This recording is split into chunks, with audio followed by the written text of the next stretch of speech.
यादव ने परिवार के किसी सदस्य को नहीं उतारा, सिर्फ जसवंत नगर से शिवपाल यादव चुनाव में लड़े। उन्होंने किसी पारिवारिक सदस्य को उतनी जगह नहीं दी और जो शिवपाल यादव को भी जगह मिली वो भी बहुत सीमित ही रखा उन्होंने। तो कहीं ना कहीं क्या बार अखिलेश यादव जो विपक्षी पार्टियों का आरोप लगता था कि भाई ये परिवारवाद करते हैं, तो क्या उन्होंने उसको तोड़ते हुए अपना एक सबक मिला इस चीज को?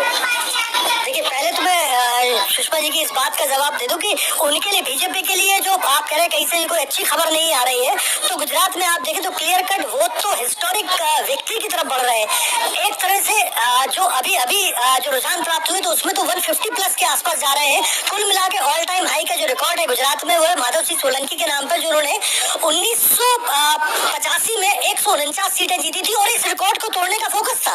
बीजेपी ने कहा भी था कि 150 प्लस का उनका मिशन है और वो 150 प्लस जाएंगे और शायद इस रिकॉर्ड को तोड़ते हुए दिखाई दे। तो एक वो वहां से एक अच्छी खबर आ रही है।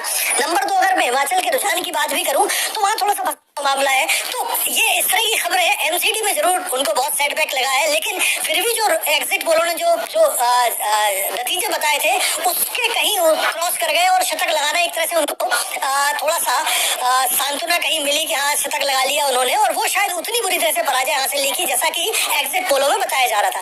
यहाँ की बात बिल्कुल अलग है। ये बड़ी बात है कि दोनों के दोनों स्टेट पर थे, यहाँ योगी जी और भूपेंद्र चौधरी को तो पहली बार इतनी बड़ी जिम्मेदारी दी गई थी और आगे अगले जो चुनाव था, जो अगला 2024 का लोकसभा चुनाव है, उसे देखकर ये सारा का सारा सेट किया गया था। उनको नए सिरे से यहाँ पर अध्यक्ष बनाया गया था। तो पहली परीक्षा थी भूपेंद्र चौधरी की। योगी ठीक है, योगी आपने कहा बिल्कुल ठीक है कि उपचुनाव की हार जीत से कोई बहुत उनको फर्क नहीं पड़ेगा, लेकिन भूपेंद्र चौधरी का तो पहला चुनाव था ये। उन्होंने जिस तरह से पूरा ये सियासी जमावड़ा किया, जिस तरह से उन्होंने पूरा मामला यहाँ जमाया था, वो शायद उतना सफल नहीं हुआ। तीसरी चीज अगर मैं देखूँ इसको कई भागों में बांट के, कि एक सबसे बड़ा मामला निकल कर आया सिंपैथी वोटिंग।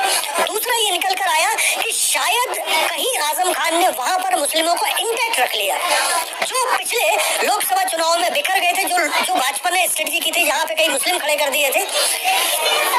तो उस तरह से अगर आपको अगर देखें तो वो इंटैक्ट रखने में सफल हो गए, तो वो एक स्ट्रेटजी है। तीसरा ये जो नए तरह से समीकरण निकल कर आ रहे हैं कहीं